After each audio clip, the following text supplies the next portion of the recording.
A'udzu billahi minasy syaithanir rajim. Lamun mukmin dek ditembongkeun menang, dek ditembongkeun jaya atuh emang nu Allah ieu aya bae ke jalana. Sabalikna lamun dek dielehkeun kayakeun kaya ning dina perang Uhud lantaran kabita ku alam dunia atuh di dinya teh tergelincir eleh mukminin. Matak alkitab sijal. Perang kadang menang kadang kalah.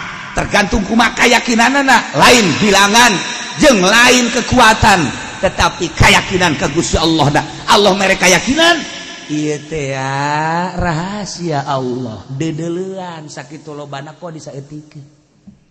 Okos jelema da diangkat jadi waliullah udang ti penting teh dibere daek bae jeung dibere berani bae sanajan aya nu paeh ti sisi ti gigir teh henteu kagentaran ku ayana pocong-pocong. Tegentar ku ayana kuntilanak, tegentar ku ayana garong-garong. Iya tuhnya namanya na aing mah aing deuk ka Allah. Sugan dibere keder cangcen henteu hudang mandi wudu Allahu akbar. Dibere daek deui maca sholawat teh eta, dibere daek bae deui zikir. Nang saha eta lamun lain keyakinan. Jalamun dipaksakeun mah tuh gering. Kamari ge anu maksakeun hudang mandi. Kuari geus aya diusah deui insani. Kuna dia mabok tahajud. Iya, lain teh pitulung Allah ulah sambarangan menang hawa nafsu mah capek kabeh ge. Ya ibadah make fikih mah capek, lamun lain make thariqah. Make fikih mah teu capek sebab diatur ku fikih, takbir da diatur. Babacaanna diatur, capek biasa. Tapi lamun geus tak pertengahan ka ditu ngeunaheun sebab lain dirina perasaan. Dina ilmu hakikat eta kos kitu, masyaallah. Imam Abu Hasan Asyadzili boga murid ngaranna Imam Mursi. Imam Mursi boga murid ngaranna Ibnu Athaillah. Imam Mursi urang Maroko ngan pindah ka Mesir. Cicingnya di Mesir, terus goroga pemajikan. Sanggeus boga pemajikan ngajar ngaji, di samping ngaji tauhid fikih istimewa ngaji ilmu hakikat. Tidinya Imam Mursi inget ka guruna nu aya di Maroko lantaran boga madu asli. Resepen pisan guru mun ngadahar madu asli, resepen teh lain menikmati ingat ka Kangjeng. Sebab Kangjeng suka pisan ngadahar madu asli. Maka dikirimkanlah 2 koli ku Imam Mursi petingin surat sebab dikirimkeunana teh lain endek melalui manusia, lain endek melalui jin, tapi langsung ka Gusti Allah. Dina suratna assalamualaikum warahmatullahi wabarakatuh. Assalamualaikum ya syaikhi. Terus di jerona bahwa kaula ngirim madu 2 koli lewat laut. Wassalam tilmizuk, wassalam murid bere Mursi. Langsung dikalautkeun, ditepak doang laut. Ieu pangadatangkeun ka nagara Maroko. Ya, sing hade awas ya mun teu datang diancam sa ku aing. Teu wali mah kos kitu. Subkeun ka laut. Masya Allah. Ari Imam Mursi na penting teh kapan sok ngalayangnya nama ke tempat-tempat murid ka wali-wali. Hiber. Kakarak gedeg hiber jol bae. Syekh Abu Hasan Asyadzili hiber make jubah putih. Assalamualaikum. Kaget cenah. I guru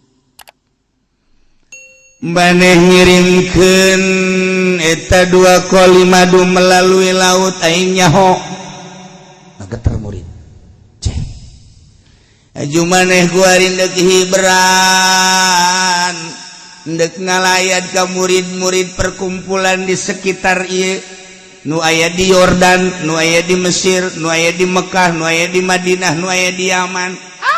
Mursi leutik tah makos kitu.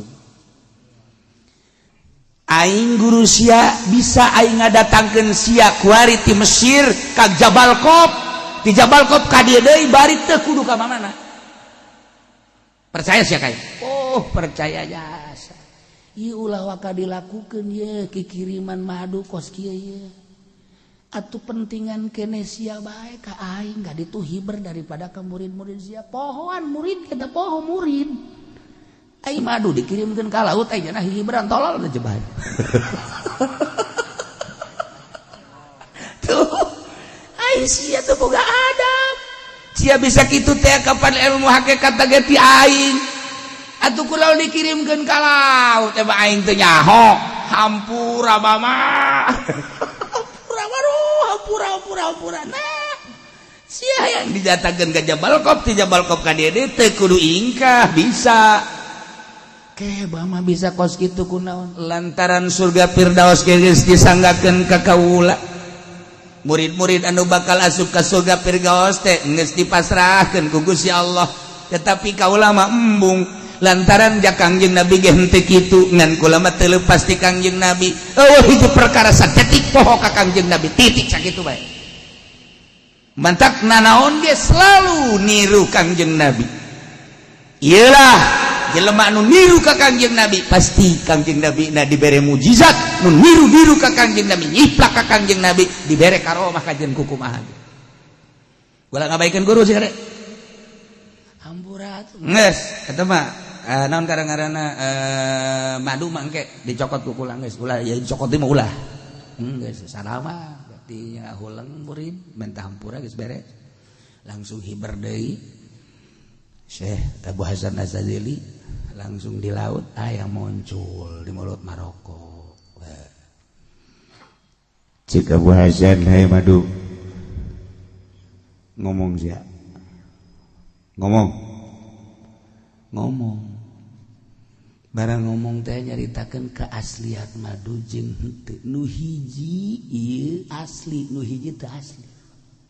Kita bisa ngomong ta madu bisa ngomong kula asli ieu mah madu ieu nu ieu mah kula mah campur cenah teh tah dibalikeun deui ku Syekh Abu Hasan Azhar he madu bebeakeun ka murid sia ka ditu bejakeun ka nu ngirim sia murid aing bahwa kula teu ditarima lantaran teu asli beakeun nu ieu mah dibawa ka imah nu ieu barang datang itu Waalaikum salam masuk ayo masuk aduh tuh urang mah assalamualaikum teh paling ge si mbak. Urang mah assalamualaikum teh paling ge babaturan. Paling bahaya-bahaya nu lagi assalamualaikum teh. Biasa tah mah geus.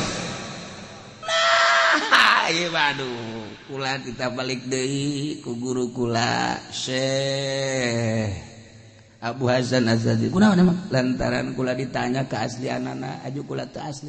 Masya Allah karim isin amat nu hiji deui mah asli teu kacampuran alhamdulillah cak muridna nu hiji asli nu hiji henteu dibalikeun deui nyaho nu asli nu henteu pan urang mah kawin ge isi budak bener henteu ya hese urang isi nurut moal ka aing ieu sabenerna mah aing ai beungeutna mah bogoh nu sabenerna ngan ieu Lampung ieu asana nu enggeus bado nyeri hate ieu Lampung ieu ya, padahal di Lampung ya tuh aya nu bager 1000 hiji lah. Tah ilmu kewalian makan gos kitu. Masya Allah karim. Lamun urang nyaritakeun peperangan nu dipimpin ku wali sanga ke iraha deui. Atuh sarua ketika maju, ketika mundur sesuaikeun jeung perintah Allah. Nah, ieu ku ari langkah-langkah di Indonesia teh kan keur diopenan lantaran sangat dahsyat. Kecurigaan, pesimis urang, geus mengarah. Alamun peduli kumaha ayalah insyaallah lalauna untuk menyelamatkan bangsa jeung negara. Ketika Allah nyalametkeun aya bae, ketika Allah moal nyalametkeun atuh kandas, tinggal urang mangadoa mudah-mudahan Indonesia saralamet. Mudah-mudahan bangsa Indonesia saralamet, negarawanana saralamet.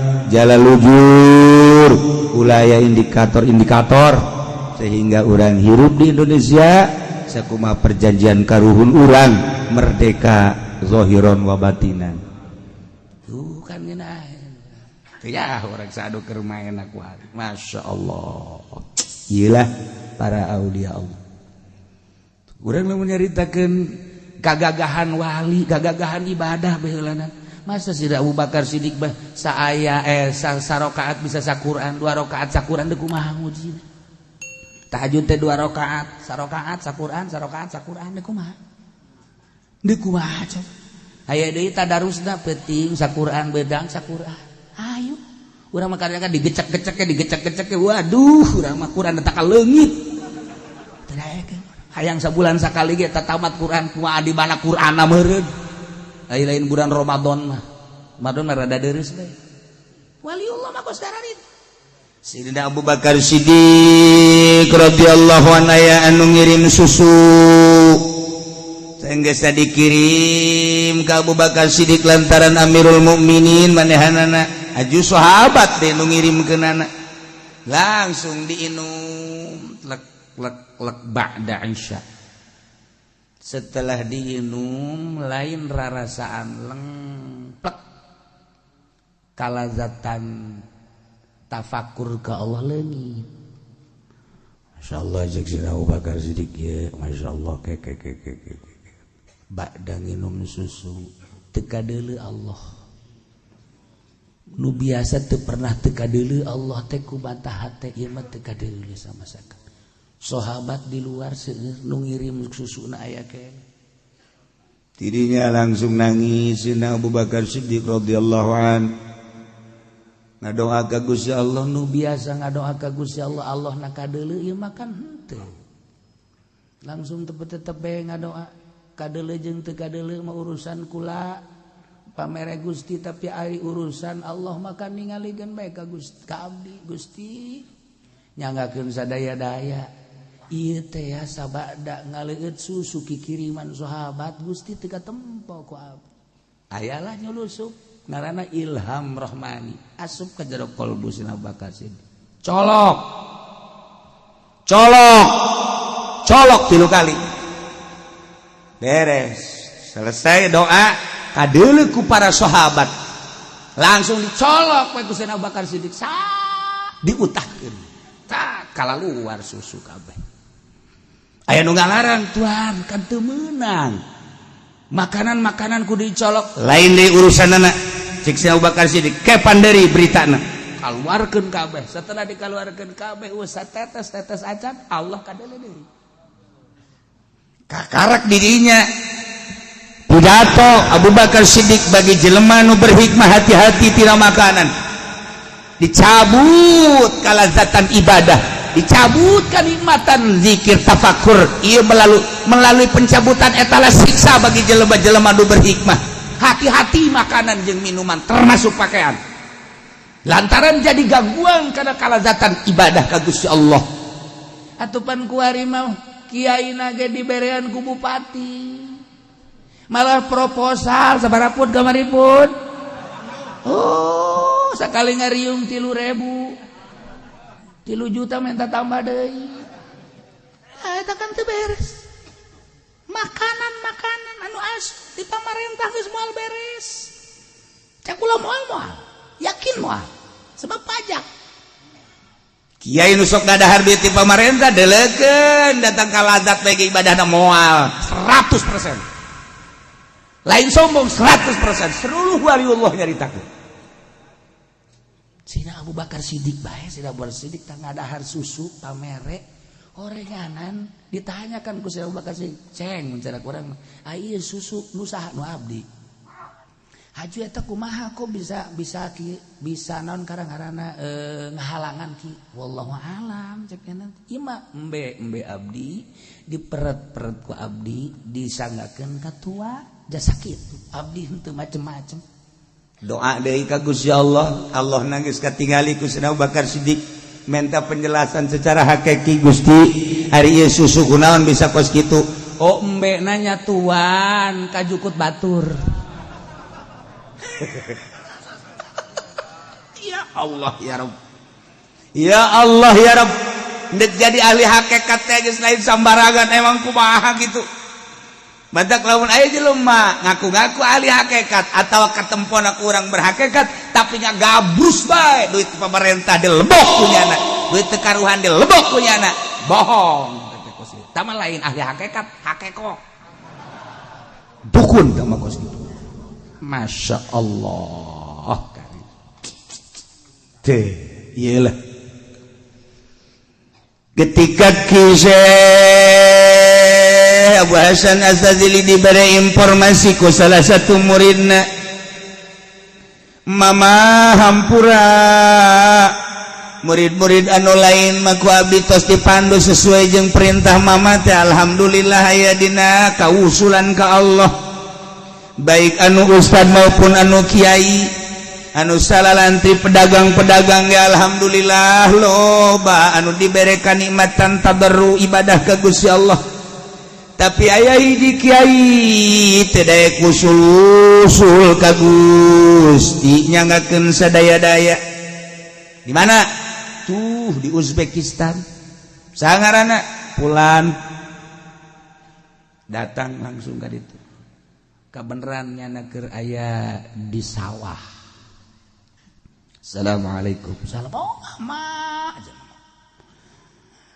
Ayo maneh keur di dieu keur naon ieu maneh di dieu keur naon? Nyawa. Maksud nyawa naon? Apaan? Embe ge kudu diberenya tuan. Geus kula ieu telanget tangan kanan paranteneangan jukut jang maraban embe. Urang mah pacar kitu bae maksudna mah lain kitu. Sia mah kudu dijabarkeun mah hese jeung bodoh mah. Maksudna leungeun katuh ieu jang dagang jang usaha neangan penghasilan jang ngahirupan awak. Jadi awak teh dianggap embe. Leungeun kenca, leungeun kenca disembunjikeun untuk tadarruk ka Gusti Allah. Maksudna henteu dipake digawe berarti bagi dua. Hakek asli nama bagi dua berarti ieu teh jang 50% usaha, 50% ibadah. Aya eta nu dileungeun maneh naon cek Imam Abu Hasan Az-Zazili. Ieu hasil tani abdi bubuahan. Jang naon? Jang para pembe. Nyana maksudna jeung pamajikan jeung anak. Kuari lain urusan hasil-hasil kos itu gampang tapi maneh teh ieu teu daek usul ka Allah leuwih berat ka dunya batan ka Allah tasbih mah dibabawa ceramah mah sapeuting 3 panggung oh riungan mah geus pohara ngaji mah pohara tapi hate maneh ka dunya bae. Iya tuh kumaha cek jan lamun teu ka dunya mah pan boga tak kudu boga tanaga kudu boga anak boga pamajikan bahkan boga incu kumaha. Nah, guys, ngomong jeung nu kos kieu mah hararese. Sebab dalil ngabereleng bae. Dalilna ngabereleng bae jang diri lah, jang pamajikan lah, jang anak lah. Nah, ya guys, kieu bae. Balangkeun coba eta bubuahan, balangkeun. Balangkeun set jadi orai. Orai. Karak daulem. Cokot imbung sih ai tadi cokot eta teh bubuahan imbung jadi si besi nyantok nah sia ieu kiai-kiai kagegel orai kabeh kagegel orai ta kiai teh bentukna Avanza bentukna Fortuner bentukna naon deui gara Pajero bentukna naon deui hayu ngomong sia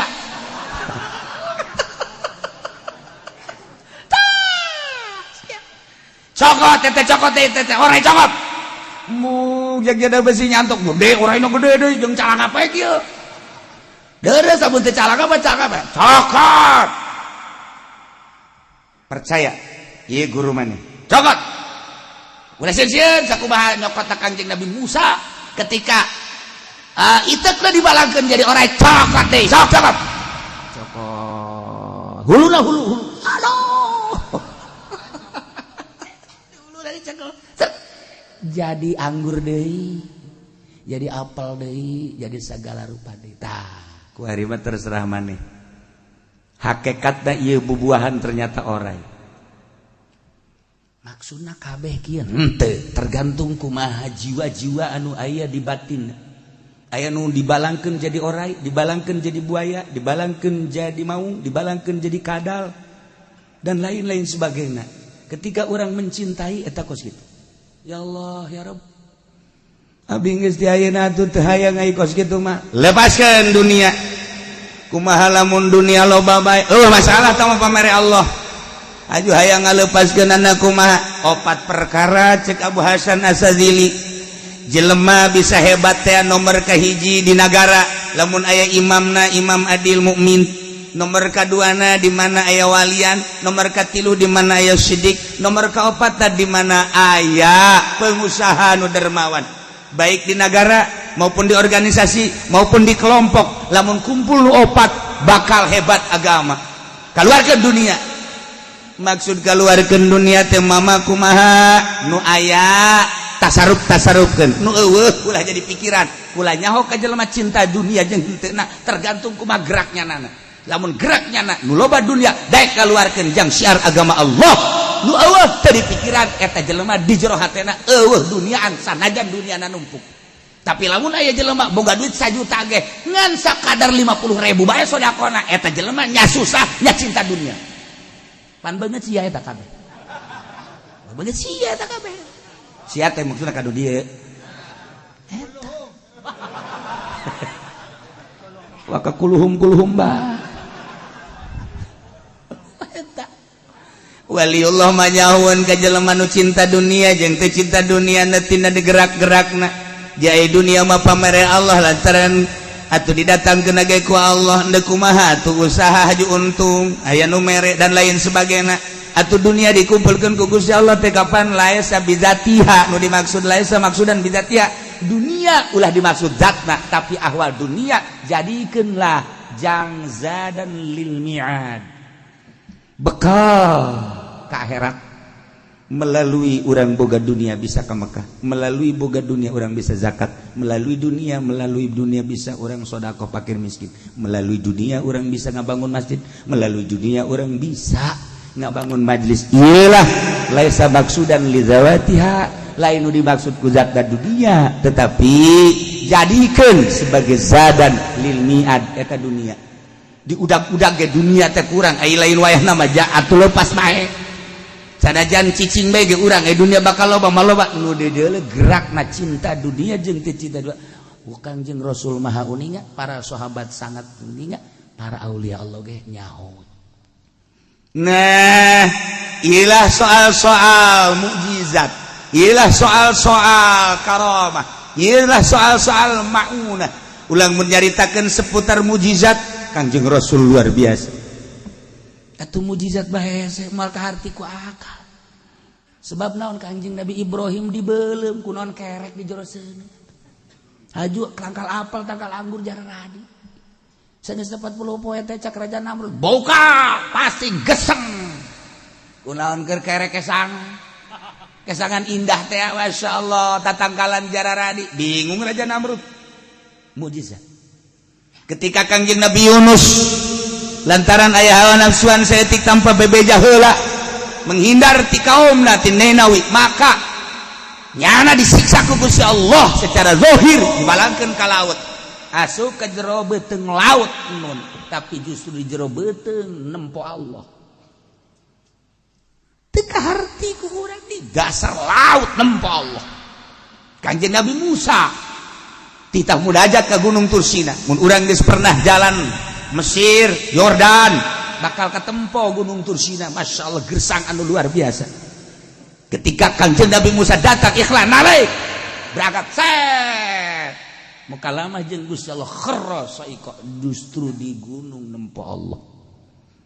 Kanjeng Nabi Yusuf secara zahir dianiaya, tetapi ketika diasupkeun ka sumur baseuh di jero cai henteu bisa napas sangat luar biasa, cicing di luhur batu, justru kapanggih jeung Allah di jero sumur.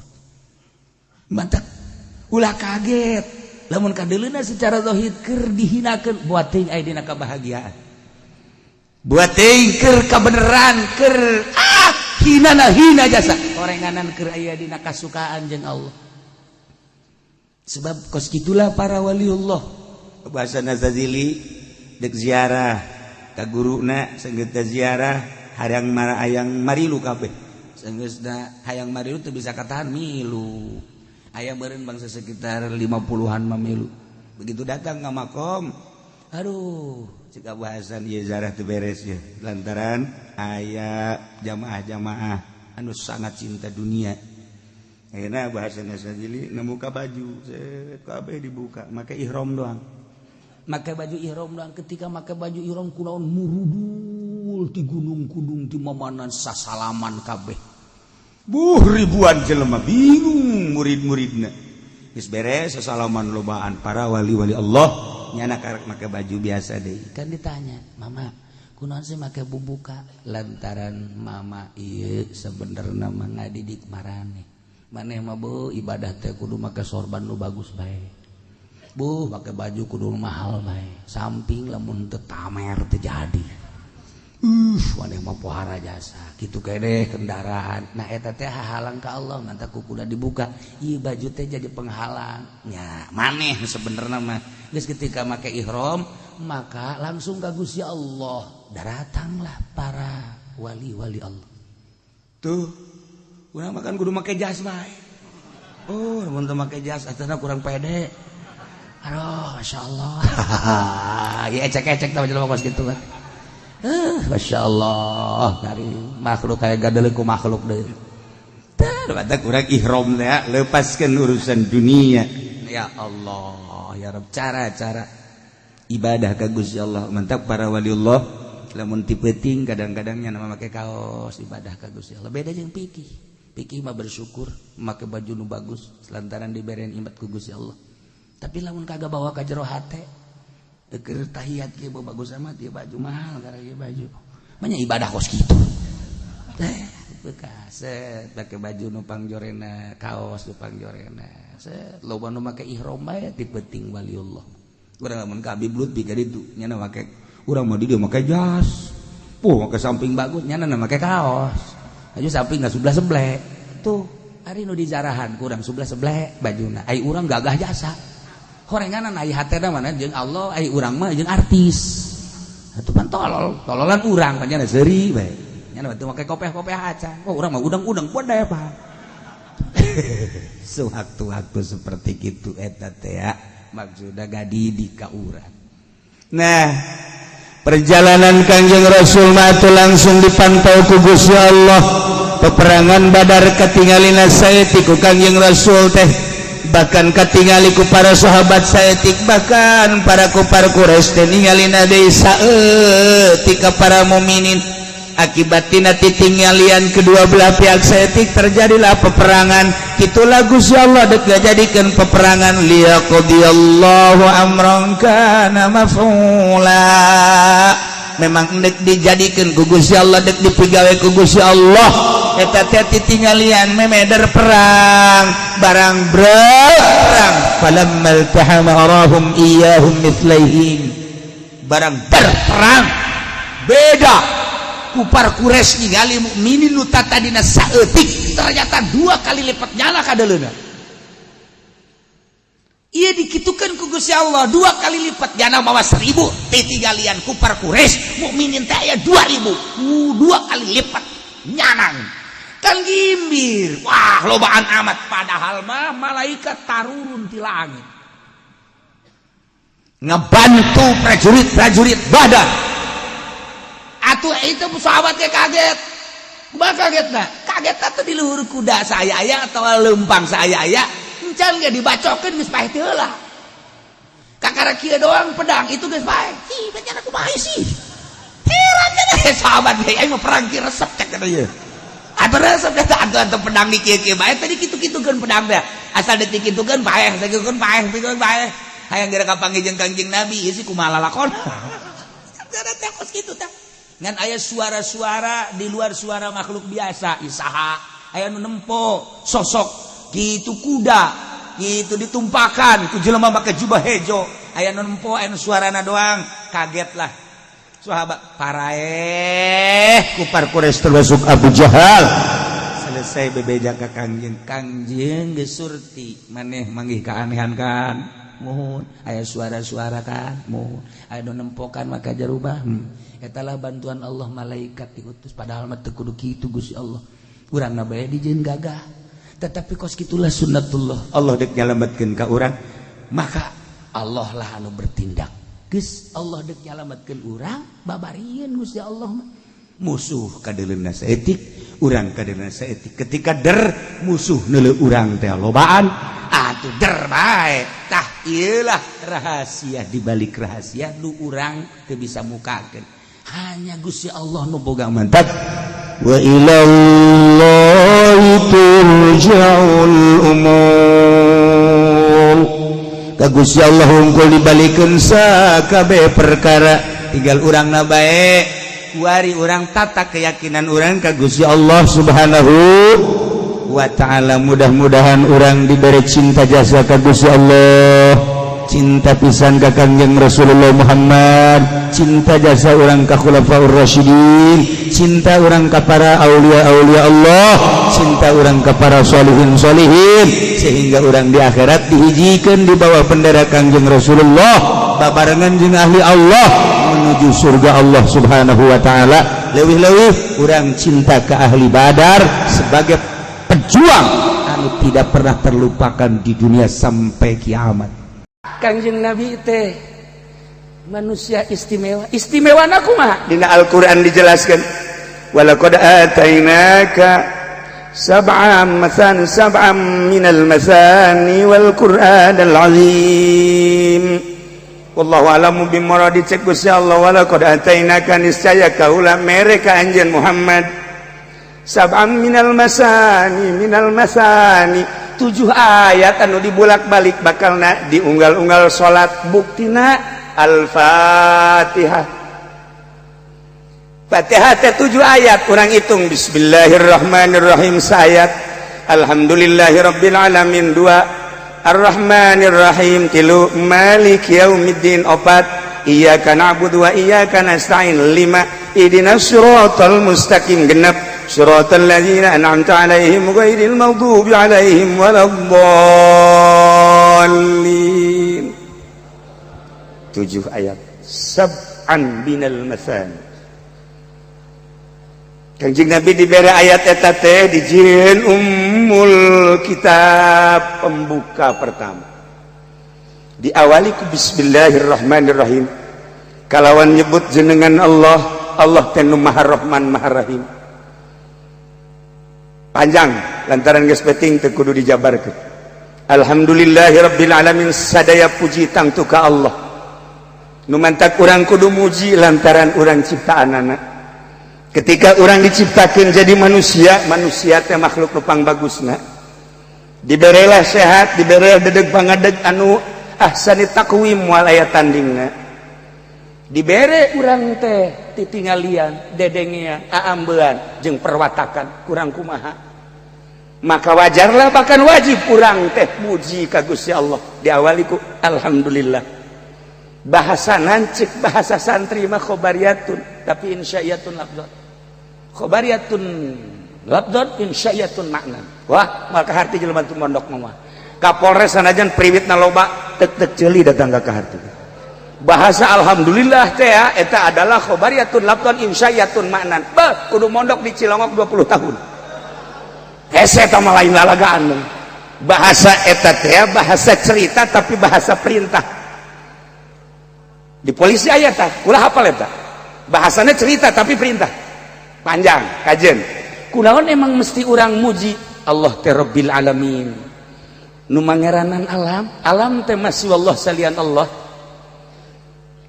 langit bumi katut esina berikut surga jeung neraka lain Allah eta alam ciptaan Allah di jerona adalah urang teh ciptaan Allah diciptakan ku Gusti Allah pesen henteu diciptakan ku Gusti Allah hayang henteu berarti kan ieu mah bener-bener kudrat iradat Allah blak aya wajib urang muji alhamdulillah diawali ku modal eta mun ku urang dijabarkeun secara detil panjang kajeun Allah teh Ar-Rahmanir Rahim nu Maha Rahman jeung Rahim Rahman teh tina rahmat teh masyaallah riqatun fil qalbi taqtadil iman maksudna mah inamna memberikan kepada siapa saja ulah-ulah nu iman ka Gusti Allah nu kafir Kristen Katolik Protestan Yahudi kabeh dibere ku Gusti Allah Rahman Allah Masya Allah karim luar biasa sedangkan cak Gusti Allah rahmat wa rahmati wasi'at kulla syai rahmat kaula ngurung ngawangku kana setiap perkara eueuh nu teu karahmatan ku kaula Masya Allah lamun orang inget kadinya nek naon bendu atuh ka polisi ya polisi ge dirahmatan ku Gusti Allah ndek naon bendu ka TNI ja TNI ge atuh dirahmatan ku Gusti Allah ndek naon bendu ka gubernur ja gubernur dirahmatan ku Gusti Allah ndek naon atuh bendu ka presiden ja presiden ge dirahmatan ku Allah ndek naon bendu ka kafir ja kafir ge dirahmatan ku Gusti Allah ndek naon bendu ka jelema bendu ka hewan bendu ka alam teu meunang sebab kabeh ge dirahmatan ku Gusti Allah lamun inget urang ka rahmat eta moal aya bendu di jero hate iyalah Kangjeng Nabi diawali ku model eta nu matak diisrokeun jeung dimerajkeun teu boga bendu Ki Budoli mah asal tatangga teu ngondang be bendu Ki Budoli belon kok beki Jamal mah atuh ti pentingna teleponan ente anu ngondang malam ieu aing mah eueuh garoblog eta rahmat itu dan di mana rahmat Masya Allah Ar-Rahmanir Rahim panjang Maliki Yaumiddin Gusti Allah teh anu ngarajaan di poe kiamat ayeuna atuh sakilang ayeuna ge raja nah atuh teu dijelaskeun ayeuna kuari mah loba nu perebut hayang jadi raja loba nu perebut hayang jadi raja batak cak Allah antepkeun rahmat aing terus bae ngucurkeun bae keuna harayang jadi Jokowi hayang jadi raja wajar Prabowo yang jadi raja wajar kula lamun inget ke presiden Armenia di Armenia jajahan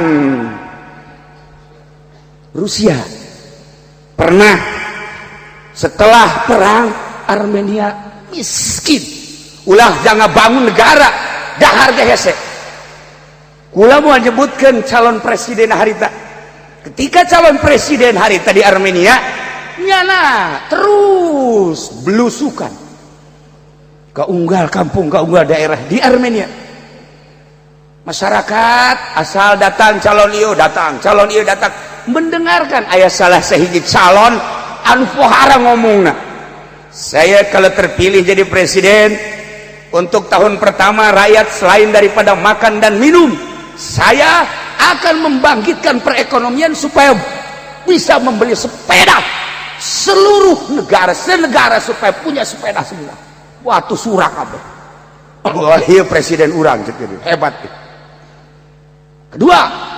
tahun kedua bukan sepeda masyarakat Armenia supaya punya motor semua masyarakat keplok iya hebat tahun ketiga masyarakat supaya punya mobil semua ancul-anculan jelema ancul-anculan wah ya bagus wah hebat tahun keempat supaya punya kapal semua masyarakat bingung kapal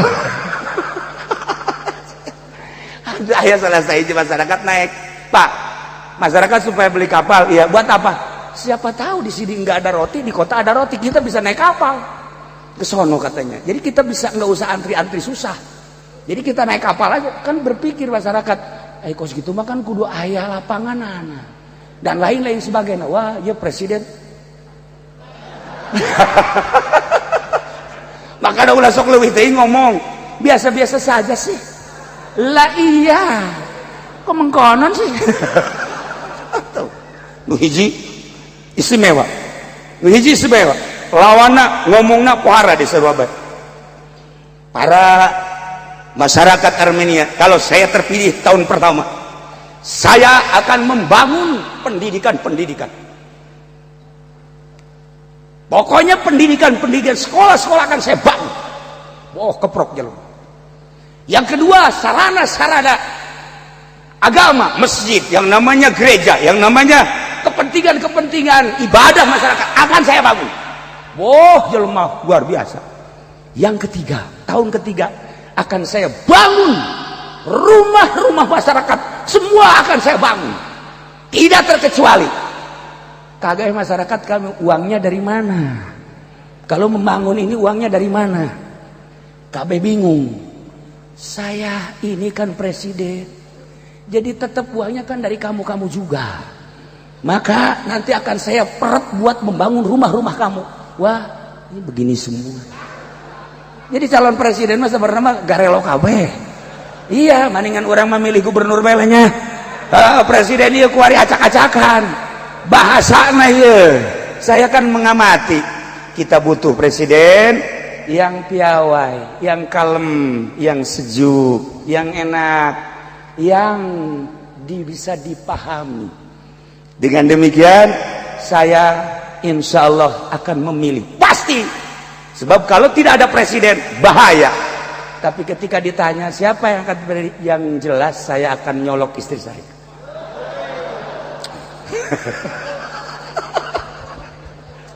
Nah, maka kula mengansa kadar hiji urang bakal hajatan, yuk urang ramekeun sesuai jeung hati nurang. 1, 2, ulah gontok-gontokan, ulah ribut. Sebab kula sedih lamun nu jadi presiden nanggeus jadi Haji Jamal jeung Ki Fudoli teu nanya. Akibat beda pilihan. Nah, ieu kan bahaya. Nah, supaya rapi, kiai jeung kiai, ustad jeung ustad, pemerintah, kemudian kitu naon ngaranna jeung pemerintah jeung masyarakat ulah ayana naon hiji pasti nu jadi presidena urang pilih sesuai jeung nurani urang nu bisa ngabangun bangsa jeung negara. Balikan deui tina nu tadi Malik Yaumiddin, iyyaka na'budu wa iyyaka nasta'in, ihdinas siratal mustaqim, siratal ladzina an'amta 'alaihim ghairil maghdubi 'alaihim waladdallin. Ternyata 7 ayat anu terus diulang-ulang Kangjeng dititipan Fatihah memeh dipardukeun salat. Maka Kangjeng Nabi ternyata dibere 7 teh horeng lain satujuh-tujuhna. Langit 7 lapis, bumi 7 lapis, hari 7. Horeng Kangjeng Nabi ge dibere ayat anu paling istimewa Fatihah 7 ayat. Di jerona aya keistimewaan tauhid. Di samping eta mun kurang dijabarkeun setara detil, horeng Kangjeng Nabi teh silulup dina sifat-sifat Allah anu 7. Kudrat, iradat, ilmu, hayat, sama, basar, kalam. Ketika Kangjeng Nabi dipandian ku Gusti Allah melalui sifat anu 7, pagossalahu Kangjeng Nabi dipandian. Setelah dipandian maka Kangjeng Nabi teh ngabogaan sifat Gusti. Nu matak teu akur jeung urang. Kangjeng Nabi begitu dipandian ku Gusti Allah mandi manawi. Maka Kangjeng Nabi teh ngabogaan derajat, ngabogaan pangkat 7 sarua bae. Hiji Rabbani, nomor kedua Jabaruti, nomor katilu Malakuti, nomor keempat adalah Rahmani, nomor kelima Rahimi, nomor kegenep adalah Awali, nomor ketujuh akhiri. 7 pangkat Kangjeng Nabi. Diserahkan sifat Gusti Allah kudrati, diserahkan ku Gusti Allah ka Kangjeng Nabi iradati, diserahkan ku Gusti Allah sifat Gusti Allah ka Kangjeng Nabi ilmi. Dan selanjutnya kulantaran diserahkan ka Kangjeng Nabi, Kangjeng Nabi boga ilmu lain cara urang. Fa'allamahu, Allah ngadidik mere ilmu ka Kangjeng Nabi.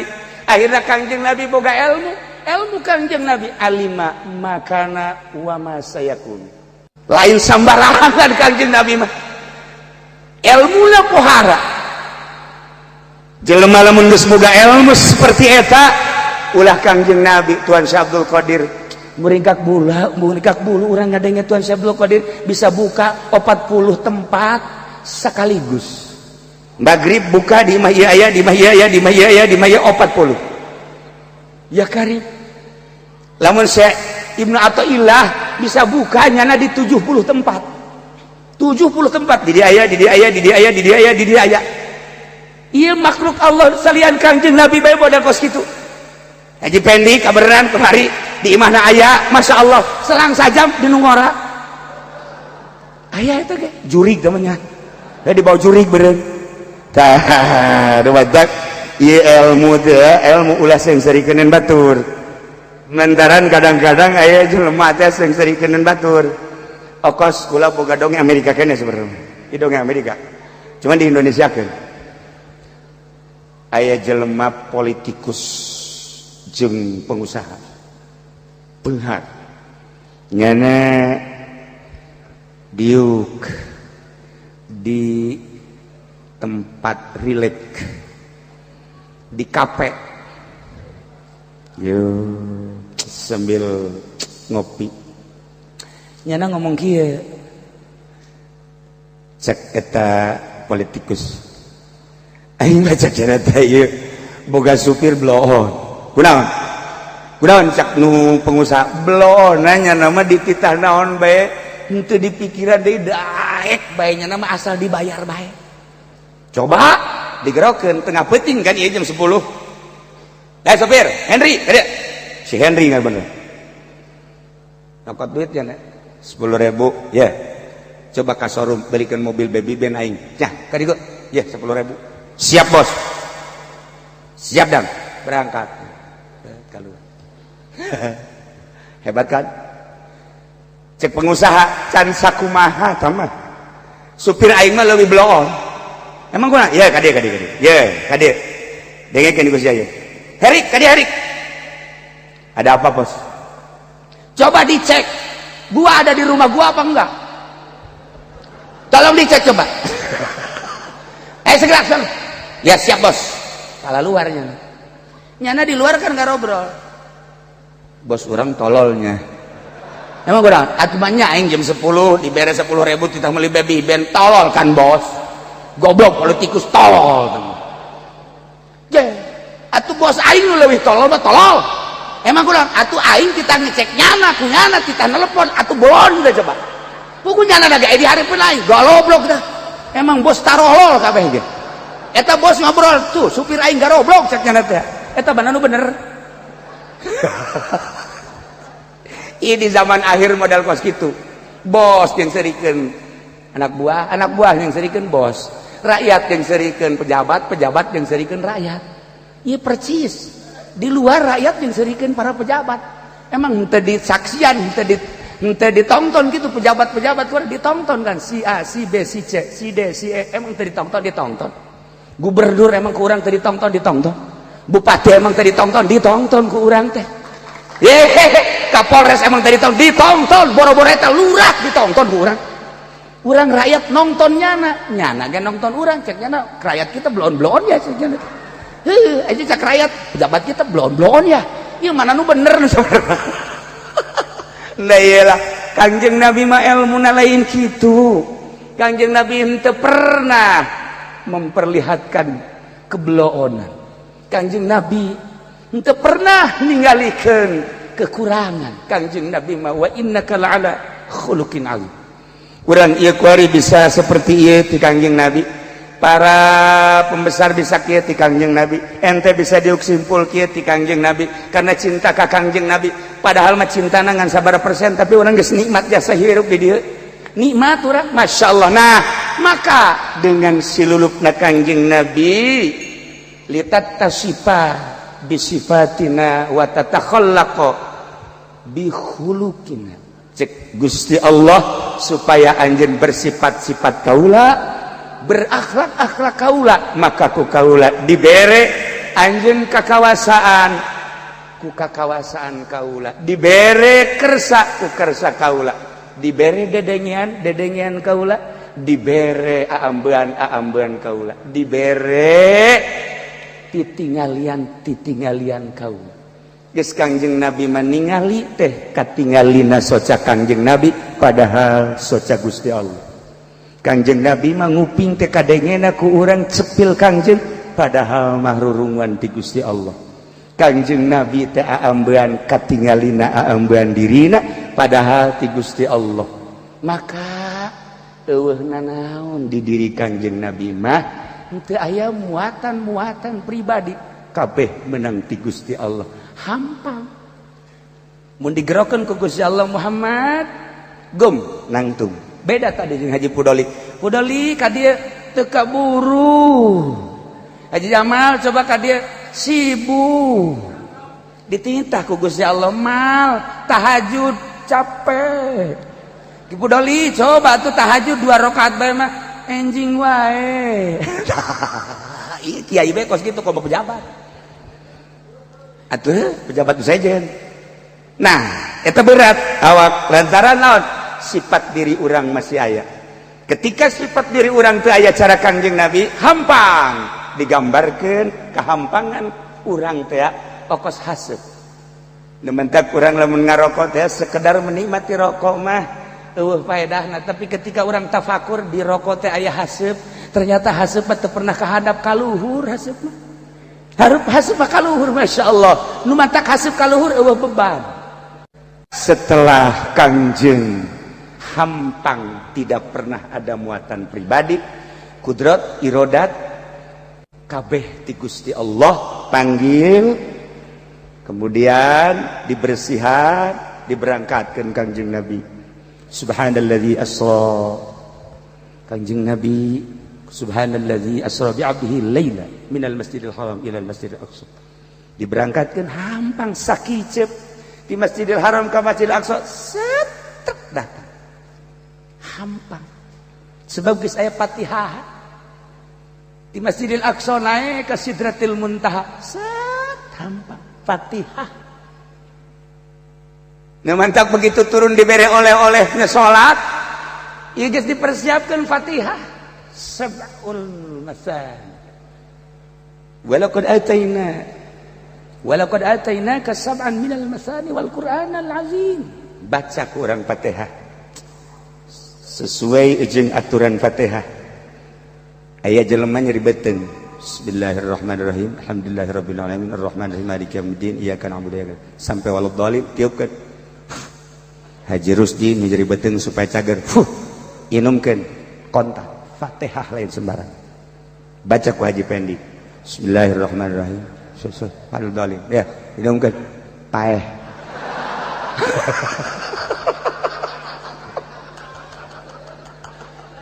kok berbeda sih berbeda Kapolres minta cai bacakan Fatihah kenapa Pak Kapolres saya agak sakit-sakit badan bismillahirrahmanirrahim alhamdulillahirabbil alamin arrahman inum seger wakil tadi wakil Muriang kukula ditelepon ka dia cager langsung cager dibacaan Fatihah heula cager tanya ta wakil tah hirup keneh kuari hadir di dia cager bacaan coba ku Haji Pendi bismillahirrahmanirrahim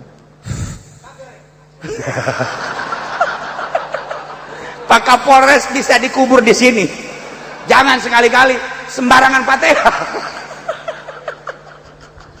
Lah, sebab apa Fatihah lah muatanana loba. Fatihah nu muatanana hiji be. Bismillahirrahmanirrahim. Alhamdulillahirabbil alamin. Arrahmanirrahim. Maliki yaumiddin. Mantak salat eta dijadikan komunikasi antara urang jeung Allah melalui Fatihah. Cukup dengan Fatihah, Masya Allah. Maka ahli sunnah wal jamaah ngajelaskan Quran diisyarahan ku ahli sunnah wal jamaah maknana dihijikeun di Yasin qalbul Quran Yasin diisyarahan dihijikeun di Fatihah Masya Allah maknana Fatihah dihijikeun di Bismillahirrahmanirrahim Bismillahirrahmanirrahim dihijikeun di ba nage dina nuktohna dina titikna doang waliullah lamun ngajampe teh kudu selesai Fatihah sa ba beres sa nu Muriang Kapolres ba sa gubernur ba sa nu Muriang Haji Pendi ba paeh nyana bagian paeh baheran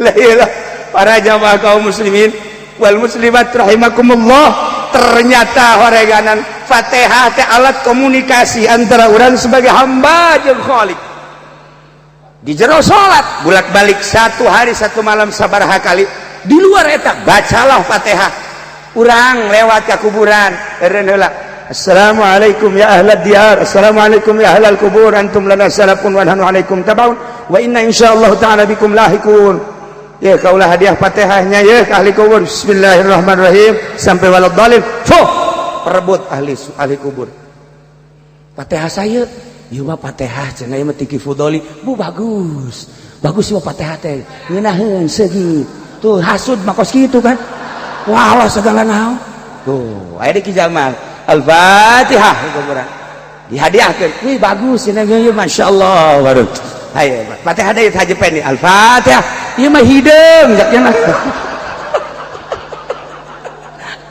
bau caknya cek kali kubur bau Fatihana nah iya kan macam-macam Fatihah teh dumantak hati-hati bahasa teh jeung babacaan eta keneh tapi berbeda kaluarna berbeda para jamaah kaum muslimin wal muslimat rahimakumullah intina Kangjeng Nabi Isra Mi'raj hasil berkatna adalah salat geus dipersiapkeun paranti babacaan salat intina Fatihah la salata liman lam yaqra bi ummil Quran la salata liman lam yaqra bi Fatihah bi Fatihatil kitab pesah salat lamun teu maca Fatihah babacaan Quran ieu adalah henteu diwajibkeun wajib ain tapi Fatihah mah fardu ain apabila teu bisa maca Fatihah bakal dituntut jaga dia yaumul kiamah saurang kudu bisa baca Fatihah dengan fasih usahakeun sapaseh-pasehna mumpung aya keneh kori-kori urang belajar Fatihah nu bagus dimimiti bismillahirrahmanirrahim sab'ul masani 7 ayat anu terulang-ulang ulah datang ka teu bisa Fatihah sebab alat komunikasi munajat antara urang jeung Allah adalah Fatihah 7 ayat Fatihah 7 lapis langit bumi 7 lapis bumi 7 sifat Allah subhanahu wa ta'ala 7 aya penjelasan anak ternyata horenganan dengan 7 etalah urang bisa hampang awak mun dijabarkeun sifat Allah tina kudrat iradat ilmu hayat sama basar dan sampai ke hayat malaikat Jibril negar Muhammad ulah dijadikeun jurang pemisah gara-gara harta ulah dijadikeun jurang pemisah antara jelema fakir iman ka anjeun jeung ka Gusti Allah ku sebab hina fakir ulah datang ka kuari horenganan harta teh ngajadikeun fitnah sok jadi jurang pemisah boro-boro jeung deungeun